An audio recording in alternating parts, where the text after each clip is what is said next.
하나님의 성전을 더럽히지 말라는 제목으로 말씀 나누겠습니다. 우리가 구약 성경에 보면 특별히 다니엘서에 그 바벨론의 포로로 잡혀갔던 다니엘이 자신의 몸을 더럽히지 않기 위해서 우상에게 드려졌던 음식들, 그 고기들을 먹지 않기로 뜻을 정하고 그것을 이제 실행에 옮기는 그런 내용들을 보게 됩니다. 오직 채소만 먹고 또 다른 소년들은 그 우상에게 드려졌던 그 제물들을 먹고 서로가 어떻게 보면 이제 비교의 대상이 되게 되는데, 그럼에도 불구하고 뜻을 정한 다니엘의 그 얼굴이 고기를 먹고 지냈던 그 소년들보다 훨씬 더 건강한 그 모습으로 비춰지게 됩니다. 바로 하나님 앞에 자신의 몸을 드렸고 또 자신의 몸을 소중하게 간직하려고 했던 다니엘의 이 어떤 마음가짐이 또 하나님께 받아들여지고 또 하나님이 기적적인 방법으로 역사하신 그 순간들입니다. 우리가 자기를 소중히 여긴다, 자기 몸을 소중히 여긴다라는 것이 어떤 의미인가 우리가 생각을 해보면, 이걸 마치 자기 몸을 끔찍히 생각하는 사람, 그래서 뭐 칼로리도 다 재가면서 먹고 또 좋은 보약 철마다 먹고 영양제 뭐 수십 가지 먹는, 그게 자기의 몸을 소중히 여기는 것인가? 아니라는 걸 아시죠? 그렇게 사는 것이 자기 몸을 소중히 여기는 것이 아니라, 성경에 보면은 과부와 고아를 돌아보고 자기의 몸을 새 속에 물들지 않는 것이 참된 경건이다라고 말씀을 하는데, 우리가 우리의 몸을 소중히 여긴다라고 하는 것은 바로 죄와 이런 그 더러움으로부터 내 자신을 지키는 것을 의미합니다. 우리가 신앙생활을 할 때 어떤 그 절개를 지켰던 뭐 정몽주라든지 사육신이라든지 이런 사람들을 우리가 존중하고 또 우리가 존경하는 이유가, 그들이 나름대로 자기 자신의 어떤 그런 그 생각이나 그 마음을 더럽히지 않고 굳게 그 어떤 일심, 그 마음을 간직했던 그것을 우리가 높이 여기는 것이거든요. 마찬가지로 오늘 본문의 이 내용들이 바로 우리가 우리의 몸을 어떠한 어떤 눈으로, 어떤 관점으로 봐야 될 것인지, 단순히 이런 육체를 그냥 고기 덩어리처럼 그러한 몸으로서만 우리가 볼 것이냐, 아니면은 성경에서 말씀하는 이 시각으로 저와 여러분들이 우리의 몸을 볼 것인가, 전혀 다른 방향으로 인생이 굴러가게 되어 있습니다. 오늘 본문에 보시면 사실 교회를 가리켜서 하나님의 성전이다, 우리 몸을 가리켜서 하나님의 성전이다라고 말씀을 하고 있습니다. 16절 다시 한번 보시면, 너희가 하나님의 성전인 것과 하나님의 성령이 너희 안에 계시는 것을 알지 못하느냐. 지금 너희라고 하는 것은 고린도 교회를 의미해요. 그 고린도 교회에 소속된 모든 성도들과 바로 이 고린도 교회를 의미하는데, 너희가 바로 그 하나님의 거룩한 성전이다. 너희 한 사람 한 사람이 바로 하나님의 거룩한 성전이다. 이런 어떤 그 새로운 시각으로 사도 바울이 고린도 교회를 향해서 말씀을 주고 있습니다. 사실 유대인들의 입장에서 볼 때 사도 바울의 이 견해가 우리가 들을 때는 그렇게 충격적이지 않지만, 유대인들이 들을 때는 굉장히 충격적인 발언입니다. 유대인들에게 있어서의 성전 개념은 우리들이 생각하는 것과는 전혀 달라요. 성전이라는 것은 오직 예루살렘이라고 하는 지역에 있는 돌들로 만들어지고 그 장소에 있는 그곳으로 한정을 해요.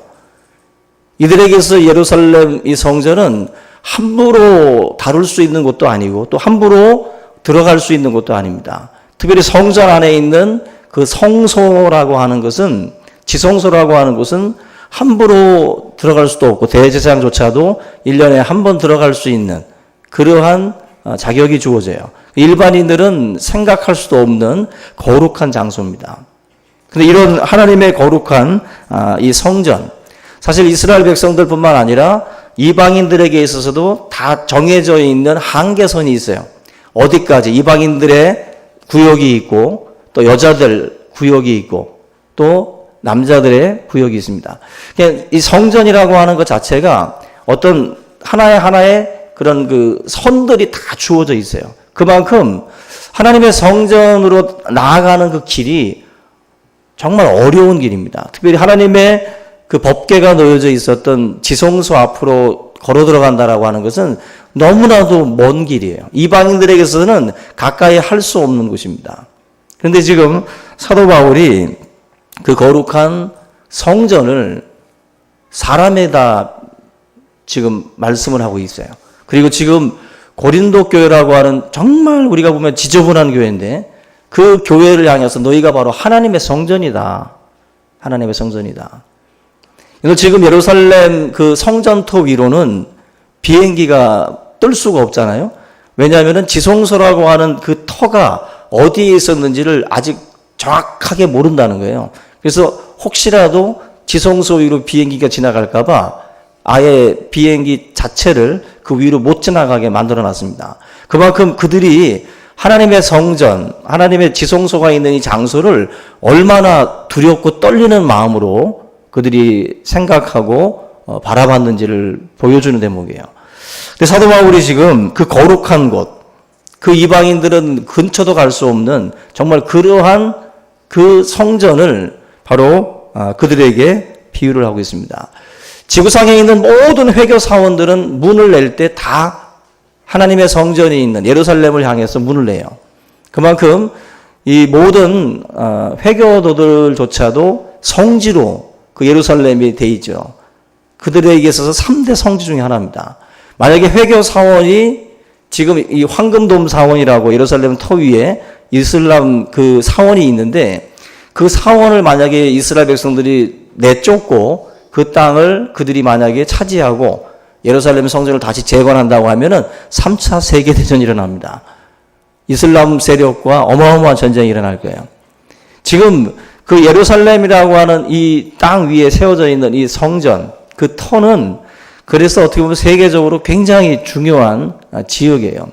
모든 종교의 파생지역입니다. 그만큼 어찌 보면은 거룩하고 구별된 땅인데 지금 여러분들이 통곡의 벽에 가서 만약에 우리가 기도하고 있으면 그 인터넷에서 24시간 그 통곡의 벽, 예루살렘을 인터넷으로 보여주고 있기 때문에 여러분들이 혹시라도 이스라엘 가면 이렇게 손 한번 흔들어주면 볼 수 있을 겁니다. 그만큼 그들의 모든 관심은 예루살렘에 가 있어요. 예루살렘. 굉장히 중요한 부분입니다. 근데 사도 바울이 무슨 근거로 너희가 바로 이 하나님의 성전이다. 하나님의 성전이라고 하는 개념은 건물의 아름다움에 있지 않고 우리가 흔히들 쉐키나의 영광이라고 그러는데 하나님의 임재의 구름이 그 위에 임하느냐 임하지 않느냐에 따라 결정되는 거예요. 하나님의 영광의 구름이 없으면 그것은 제 아무리 금으로 만들었어도 성전이 될 수가 없었어요. 그것이 거룩하게 구별될 수 있는 것은 하나님의 임재입니다. 하나님의 영광이 그곳에 있을 때에만이 성전이 돼요.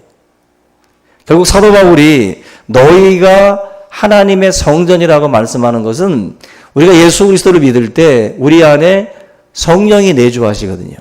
주의 성령이 우리 가운데 찾아오십니다. 그 성령의 내주하심, 성삼위 하나님의 삼위 하나님이신 성령의 내주하심이 바로 우리를 성전되게 만드는 거예요. 결국 저와 여러분들의 삶에 성령의 내주하심이 없으면 사도 바울이 말하고 있는 하나님의 성전이 될 수 없어요. 믿지 않는 사람을 보고 너희가 하나님의 성전이라고 말할 수 없습니다. 하나님의 성전이 될 수 있는 것은 바로 믿음을 통해서 주의 성령이 우리 각자의 마음 가운데 임하실 때 그게 바로 거룩한 성전이 된다는 것입니다. 저와 여러분들의 삶에 주의 성령께서 함께 임하신 줄로 믿습니다. 그 믿음이 결국 그 내주하심이 우리로 하여금 예수 그리스도를 주라 고백하게 만드는 거거든요. 성령의 역할은 예수 그리스도를 가리키게 만들고 하나님께 영광을 돌리게 만드는 그 사역을 성령께서 하셔요. 바로 우리가 내 안에 성령이 계실까? 내가 정말 성령을 받았을까? 물과 성령으로 거듭나지 아니하면 하나님의 나라에 들어갈 수 없다 그랬어요. 성령이 과연 내 안에 있을까? 그걸 어떻게 우리가 알 수 있을까? 그건 다른 게 아니라 바로 저와 여러분들이 예수 그리스도를 주라 고백하면 내 삶에 주인으로 고백하고 구주와 주님으로 믿을 때 그것이 내 안에 주의 성령이 찾아오신 증거라는 것입니다. 바로 사도 바울이 그 시각으로 저발년들에게 이 말씀을 하고 있어요. 바울이 볼 때 고린도 교회는 지금 하나님의 성전인데 너무 더러워져 있어요. 온갖 파당이 지어져 가지고 교회가 지금 4분의 1 찢겨져 있었고 그 모습을 보면서 사도 바울은 안타까워하는 겁니다. 너희가 하나님의 성전인데 왜 이렇게 하나님의 성전을 더럽혔느냐. 파당이 지어지고 서로 물고 뜯는 부패된 모습들이 고린도 교회 안에 너무나도 가득했기 때문에 바울이 지금 이 말씀을 하는 거예요. 우리가 하나님의 성전인데, 너희가 하나님의 성전인데 왜 이렇게 하나님의 성전을 더럽히느냐. 그 말씀을 하면서 너희가 만약에 이 성전을 더럽히면 심판을 면치 못한다. 하나님으로부터 멸망을 당할 수밖에 없다. 율법에 보면 하나님의 성전을 더럽히면 사형에 처하든지 아니면 공동체에서 추방을 시켜요. 특별히 나답과 아비후가 성전에 사용되지 않는 불을 사용하다가 하나님의 심판을 받아서 죽임을 당하죠. 나답과 아비후 같은 경우에 하나님의 성전에 어떤 합당치 않은 그러한 행동을 했기 때문에 하나님께서 그를 저주하신 겁니다. 우리가 성경에 이런 예들을 볼 때 하나님께서 정해진 절차와 규례에 따라서 이 모든 것들을 행하지 않는 것도 바로 하나님의 성전을 더럽히는 것이에요. 특별히 제사장들의 역할이 있었고 또 선지자들의 역할이 있었고 왕의 역할이 있었어요. 근데 사울 왕이 사무엘 선지자가 늦게 오니까 조급한 마음에 자기가 제단을 쌓고 하나님 앞에 제사를 드려요. 제사장의 역할을 자기가 월권한 거예요. 그때 하나님께서 이제 그 일에 대해서도 진노하십니다. 성전 기구를 옮길 때에도 제멋대로 옮기는 것이 아니라 정해진 절차에 따라서 정해진 사람들이 그 모든 것들을 옮기게 돼 있어요. 이런 것들을 하나님의 규례를 다 무시해버리고 만약에 이걸 진행을 하게 되면 그게 성전을 더럽히는 거예요. 성전을. 그래서 하나님이 그 사람들에 대해서 하나님이 멸하시죠. 우사가 그 법궤를 운반하는 가운데에 법궤에 손을 얹었다가 결국 죽임을 당하죠. 결국 하나님께서 더럽힌다라고 하는 개념은 하나님의 뜻이 반영되어 있는 그 부분들을 우리가 함부로 우리의 어떤 그 사견으로 변개시킨다든지 이런 것들이 결국 성전을 더럽히는 겁니다. 사도 바울이 지금 하나님의 성전인 이 교회 공동체가 더럽혀져 있다는 거죠. 고린도 교회를 바라볼 때에 너무나도 더럽혀져 있다. 교회를 교회답게 우리가 만들어 가야 되는데 교회를 교회답지 않게 만약에 만들어 간다면 하나님의 이 경종의 메시지를 우리가 반드시 들어야 돼요. 17절 말씀에 보면 누구든지 하나님의 성전을 더럽히면 하나님이 그 사람을 멸하시리라. 이게 지금 교회를 더럽히면 하나님의 심판을 피하지 못한다. 전도사 시절 제가 섬기던 그 교회는 위에 이제 나이트클럽이 있었는데 꼭 이제 주말 되면 막 손님들이 있으니까 그 술 먹은 손님들이 이제 1층으로 내려와가지고 꼭 지 먹은 데서 토하지 못하고 1층까지 내려와서 토해요. 그래서 꼭 다 토해냅니다. 그 용기 있는 놈들은 똥도 싸놓고 가고 또 뭐 소변도 싸고 뭐 아주 그 교회 복도가 주일날 아침에 나가보면 막 찌린내가 그냥 오랫동안 숙성된 그 찌린내가 아주 코를 찔러요. 그러면 이제 뭐 청소하고 막 그럽니다. 그러면 내 마음에 성전을 더럽히면 그 사람을 멸한다고 했는데 신기하고 놀라운 거는 그 다음 주에도 안 죽고 나타나요. 신기하고 놀랍게 안 죽고 또 나타나서 또 싸우고 또 그 짓을 해놓고 그렇게 동네 그 주태배기들은 돌아다니면서 그 짓을 합니다. 여러분 성전을 더럽힌다는 개념이 뭐예요?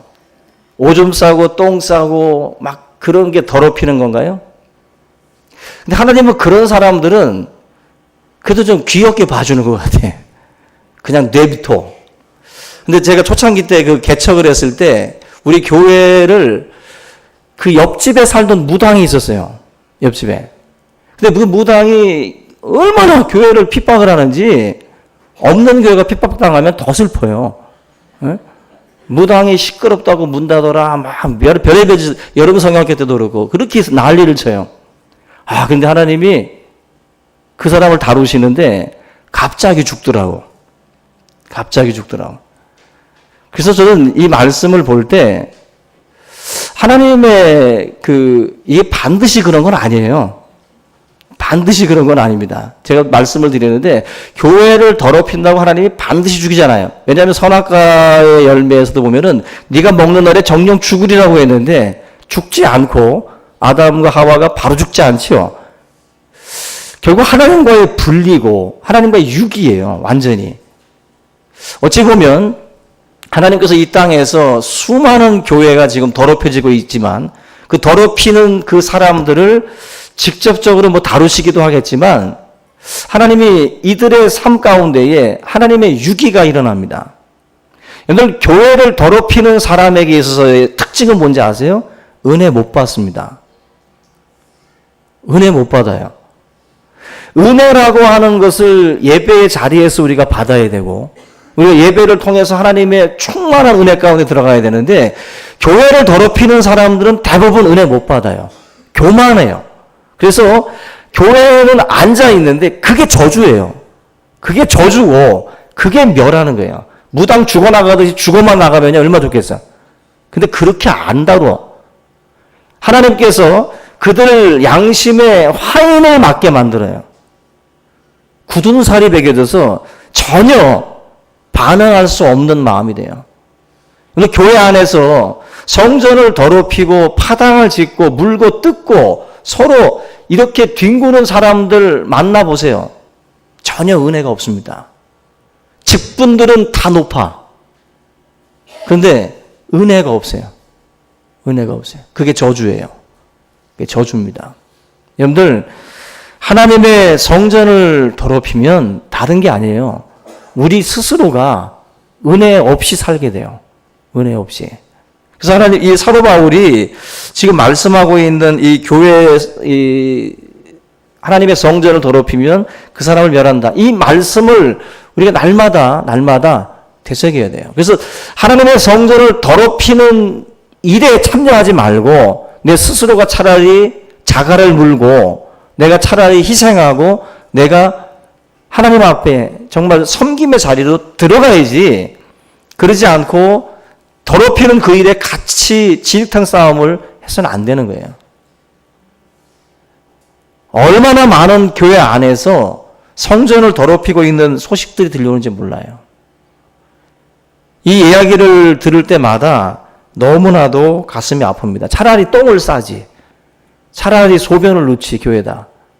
왜 저런 짓들을 할까? 하나님께서는 가장 미워하고 가장 싫어하는 게 바로 하나님의 성전을 더럽히는 것입니다. 이게 쓰레기통 앞에다가 이 17절 문구를 써놓으면 아주 와닿을 것 같긴 한데, 이건 정말 하나님께서 원하시는 건, 정말 하나님 원하시는 거는 우리 교회당, 본당, 이 강단 위에도요, 애들, 우리 어렸을 때들, 이 성전 짓밟은 애들 많습니다, 우리 교회. 주일학교 애들. 예? 더러운 신발로다가 막 강단 위에 올라와서 뒹굴고. 근데 걔들 하나님 안 죽여요. 예? 그 애들이 그냥 막 몰라서 기저귀 차고 올라오고 하던 거, 하나님 다 용서합니다. 그런 거. 근데 교회 안에서 파당을 짓고, 서로 물고 뜯는 그러한 싸움, 진흙탕 싸움을 벌이는 사람들은 하나님의 저주가 있어요. 은혜 받지 못해요. 굳어버립니다, 마음이. 그래서 정말 교회 생활 자체가 은혜로 굴러가야 되는데 그냥 무슨 사무실 출근하듯이 주일날도 오는 거예요. 냉기가 가득한 모습으로 교회당 문을 열고 들어와가지고 서로 째려보면서 누가 좀 잘하면 째려보고 누가 좀 못하면 또 헐뜯고 그냥 모든 게 다 불만인 그러한 모습으로 신앙생활을 하게 돼 있어요. 여러분 신앙생활을 은혜롭게 할 수 있기를 주님의 이름으로 부탁을 드립니다. 하나님이 생각하는 이 더러움을 반드시 여러분들이 깨닫고 내 삶에 이 더러움이 없는지를 살피셔야 돼요. 그리고 이 모든 것들을 다 물리칠 수 있기를 주님의 이름으로 부탁을 드립니다. 얼마나 요즘에 교회들이 아름답습니까? 파이프 오르간에 지난번에 우리 지영이도 어느 교회 콘서트를 갔다 와가지고 목사님 화장실이 너무 이뻐요. 막 카톡까지 막 날라와. 나보고 어떡하라고. 우리 화장실은 그냥 겨울 잠바 두꺼운 거 입고 들어가면 자리가 좁죠. 그리고 막 무릎이 문에 닿고 여자들이 지금 원성이 자자해. 남자 화장실은 좀 더 넓어요. 근데 여자 화장실이 지금 좁아가지고 막 난리야. 근데 대신 두 칸이잖아 여자들은. 남자들 한 칸 쓰고. 근데 이 두 칸 쓰는데 좁아. 그러니까 막 어느 교회 갔다 오면 막 제일 눈에 띄는 게 화장실. 넓으니까. 그죠? 그걸 보면 교회가 아름답고 이쁘고 깨끗하면 더 좋지요. 더 좋은데 지금 한국 교회가 외면당하고 사람들로 하여금 그렇게 욕을 먹는 이유는 교회당이 더러워서가 아니잖아요. 오히려 지금 한국 교회 욕먹이는 건 더 큰 교회들이에요. 수십억, 수백억 들여서 교회당을 지었던 교회들이 오히려 한국 교회를 욕먹이고 있어요. 뭘로 욕먹입니까? 인테리어가 잘못됐다고? 아니죠. 그 교회 안에서 벌어지고 있는 수많은 싸움들 때문에 또 성 문제, 또 이런 돈 문제, 그런 것들이 다 얽혀져 가지고 교회를 똥보듯, 성도들을 똥보듯 그렇게 피해요. 더러워진다라는 건 뭐죠? 더러운 곳은 우리가 앉지 않고 가지 않고 피합니다. 결국 하나님의 성도를 더럽히지 말라는 것은 결국 교회를 더럽힌다라는 건 뭐냐면은 한국 교회가 지금 청년들이 외면하고 또 사람들에게 욕을 먹는 그 이유가 바로 더럽혀졌기 때문에 그래요. 더럽혀지니까 사람들이 똥보듯 하는 거예요. 개독교라고 그러잖아요. 여러분들을 향해서 환자라고 그럽니다. 그리고 개독교라고 그래요. 왜 그런 말을 듣고 있죠, 우리가? 교회당이 깨끗하지 않기 때문이 아니에요. 오히려 과거에 뭐 천막 짓고 교회를 지었던 그 시대보다 오히려 이 시대가 더 욕을 먹고 있어요. 바로 사도 바울이 말했던 하나님의 성전이 지금 더럽혀지고 있는 거예요. 이것 때문에 결국 사도 바울이 고린도 교회에게 이 편지를 쓴 것처럼 사실 사도 바울이 지금 살아있다면 얼마나 가슴을 치겠습니까? 얼마나. 우리 충신교회도 정말 어떤 자기 개인의 이기적인 탐심이나 그런 욕심으로 교회를 나누고 더럽히고 헐뜯는 그러한 일들이 없기를 바랍니다. 심판받아요. 심판받아요.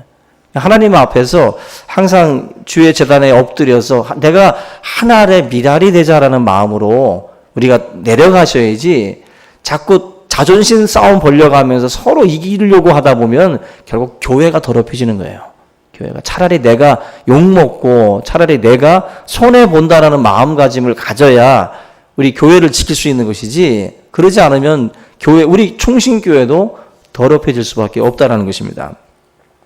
두 번째는 이 하나님의 성전을 더럽히지 말라는 것은 우리 각자 자기 자신을 더럽히지 말라는 거예요.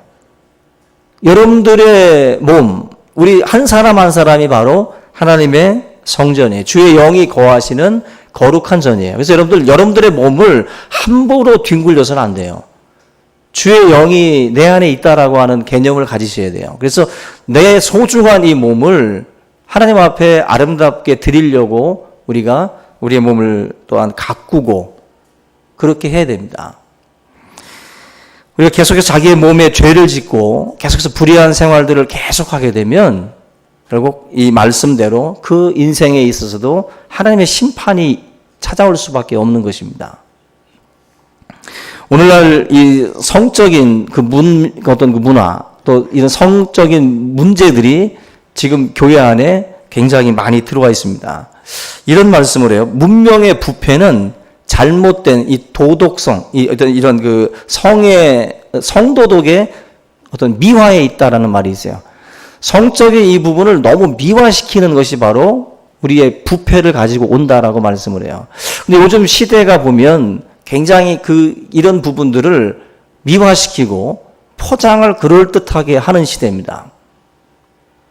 결국 우리가 이 시대에 소돔과 고모라의 멸망을 또 통해서 교훈 삼지 아니하면 또 폼베이라든지 로마의 멸망, 로마의 멸망의 원인이 뭐 납중독설도 있고 또 목욕탕설도 있잖아요. 근데 그 중에 또 음란과 호색, 그 동성애, 그러한 것이 로마를 또 멸망시켰던 가장 큰 원인 중에 하나로 봅니다. 근데 제가 얼마 전에 그 마강수 교수 얼마 전에 이제 작고했는데 이분이 이제 자택에서 숨진 채 자살로 뭐 판명이 된 줄 알고 있습니다. 근데 이 마강수 교수가 굉장히 옛날부터 우리나라의 그 핫 이슈 아닙니까? 근데 이분이 한겨레에 실었던 기사가 있어요. 그 칼럼이 하나가 있는데 로마의 그 멸망, 로마가 멸망한 원인을 이분이 칼럼을 썼는데 앞에서 말씀을 드렸던 납중독설이라든지 또 목욕탕설 뭐 이런 것들을 얘기를 하면서 우리가 이야기하는 이 도덕적 타락, 성적 타락이 보통 로마의 이 멸망을 가지고 왔다. 이렇게 이야기를 하는데 이런 도덕군자들의 이 말을 이제 마강수 교수가 이제 비판을 하는 거예요. 비판을 하면서 잘못된 시각이라는 거죠. 로마가 멸망한 것은 그러한 성적인 그러한 문화 때문에 망한 것이 아니다. 그가 내세우는 이야기를 들여보면 이렇습니다. 원래 로마는 힘의 원리, 힘을 가장 중요하게 여기는 그 어떤 용맹성이라든지 이 현실적인 쾌락을 가장 중요하게 여겼던 것이 바로 로마인데 이 로마가 콘스탄티누스라고 하는 이 황제에 의해서 313년에 기독교가 공인이 돼요. 그동안에 막 죽이고 뭐 핍박을 하다가 이 콘스탄티누스 황제 때 기독교가 이제 공식적으로 인정을 받고 이제 국교처럼 이제 로마에서 이제 자유롭게 신앙생활을 할 수 있게 돼요. 이 마강수 교수가 바로 이걸 지적을 합니다. 현실적인 쾌락을 추구하던 로마가 금욕주의와 또 기도 생활을 점철된 초대 기독교의 이 영향 때문에 이 로마가 결국 무기력해졌다는 거죠. 힘의 원리를 가장 중요하게 여겼던 로마가 이런 금욕주의적인 생활과 기도 생활로 나아가면서 결국 로마가 무너진 것은 성적인 문란함과 타락이 아니라 바로 기독교의 그 공인 때문이다. 기독교가 로마를 지배하면서 결국 그러한 일들이 벌어졌다. 결론을 그렇게 내려요. 제가 그 칼럼을 보면서 엄청난 어떤 설득력과 논리를 가지고 쫙 글을 전개해 나가다가 그 이야기를 꺼냈는데 우리가 만약에 기독교적인 시각을 갖고 있지 않은 상태에서 그런 칼럼들을 읽고 그렇게 나아가다 보면 그들의 사상과 그들의 생각에 사실 우리가 설득당합니다. 설득당하고 그대로 나아가요. 이걸 스와핑이라고 들어보셨죠? 부부끼리 모임을 갖는 거예요. 부부들끼리. 그래서 자기 남편과 자기 아내를 맞바꿔서 성적 쾌락을 즐기는 그 스와핑. 그게 지금 우리나라에도 그런 일들이 벌어지고 있고요. 또 이 마강수 교수는 벌써 몇십 년 전부터 그 이야기들을 하고 다녔던 사람들입니다. 우리가 상상할 수 없는 그 어떤 그 논리를 가지고 전개를 이렇게 해나가다가 결국 우리를 황당한 자리에 딱 앉게 해버려요. 저는 사실 이 글을 보면서 참 무섭다는 생각이 듭니다. 수많은 사람들이 지금 많은 글들을 써요. 그리고 자기가 가지고 있는 신념을 다양한 지식을 가지고 이제 우리들에게 이제 설파를 하는데 제가 이 고린도전서를 말씀을 드리면서 여러분들과 저의 최종 권위를 성경으로 삼으라고 하는 이유가 있어요. 지금 우리들의 귀를 긁어주는 수많은 스승들이 있습니다. 이 세상에는 그런 사람들이 많이 나왔어요. 그래서 그들의 가르침을 우리가 듣습니다. 그들이 뭐 터무니없이 막 떠드는 게 아니라 어떻게 보면은 막 역사적인 자료 막 이런 걸 다 끄집어 와서 얘기하는 것이지 터무니없이 말하는 게 아니에요. 우리가 만약에 최종 권위를 성경에 두지 아니하면 굉장히 힘들어집니다. 얼마 전에 장신대학교 신학생들이 장신대학 그 총회에서 동성애자에 대한 관련된 그 법안을 이제 엄격하게 규제하는 그런 이야기들을 이제 꺼냈는데 장신대 신학생들 가운데에 동성애에 대해서 호의적으로 이야기를 하면서 또 한마디로 이제 데모 비슷하게 일으킨 적이 있어요.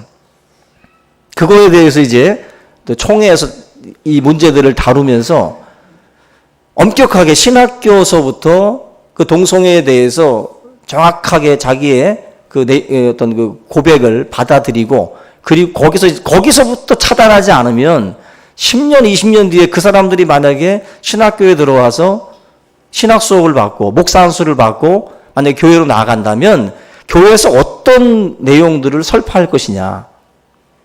앞으로 멀지 않은 장래에 한국교회에도 그런 일들이 벌어질 수 있다는 거예요. 최종 권위의 말씀을 성경에 두지 아니하면 우리는 이 사람 말에 설득당하고 저 사람 말에 설득당하고 끌려다녀요. 하나님의 성전을 더럽히지 말라고 하는 이 말씀은 바로 저와 여러분들의 이 몸을 언제나 주의 성전의 개념으로 보셔야 돼요. 주의 거룩한 영이 내 안에 함께 계신다라고 하는 생각을 갖고 우리의 삶을 지키려고 하셔야 돼요. 지키려고.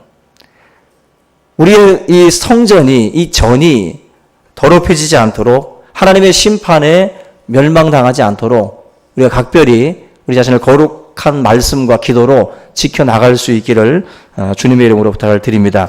결국 예술, 문학 이런 매체를 통해서 저와 여러분들에게 다가오고 있는 그걸 통해서 많은 이 성을 미화시키고 있는 이 내용들을 저와 여러분들이 꼭 기억을 하고 이 부분에 있어서 여러분들이 항상 깨어있는 삶이 될 수 있기를 주님의 이름으로 부탁을 드립니다. 우리 요한계시록 말씀을 한번 잠깐 보겠습니다. 우리 고린도전서 6장 한번 보겠습니다. 고린도전서 6장 9절 한번 보겠습니다. 고린도전서 6장 9절 같이 읽습니다. 9절과 10절 시작. 불의한 자가 하나님의 나라를 유업으로 받지 못할 줄을 알지 못하느냐? 미혹을 받지 말라. 음행하는 자나 우상 숭배하는 자나 간음하는 자나 탐색하는 자나 남색하는 자나 도적이나 탐욕을 부리는 자나 술 취하는 자나 모욕하는 자나 속여 빼앗는 자들은 하나님의 나라를 유업으로 받지 못하리라. 아멘. 하나님의 나라를 유업으로 받지 못한다. 무슨 말이에요? 천국 못 간다는 거예요. 구원받을 수 없다라는 거예요. 여기서 보면 남색하는 자가 뭐예요? 호모섹스 아닙니까? 남색하는 자, 간음하는, 요즘에 뭐 간통죄 폐지라든지 이런 것들이 있는데 성경은 이 모든 것에 대해서 죄라고 규정을 해요. 죄라고.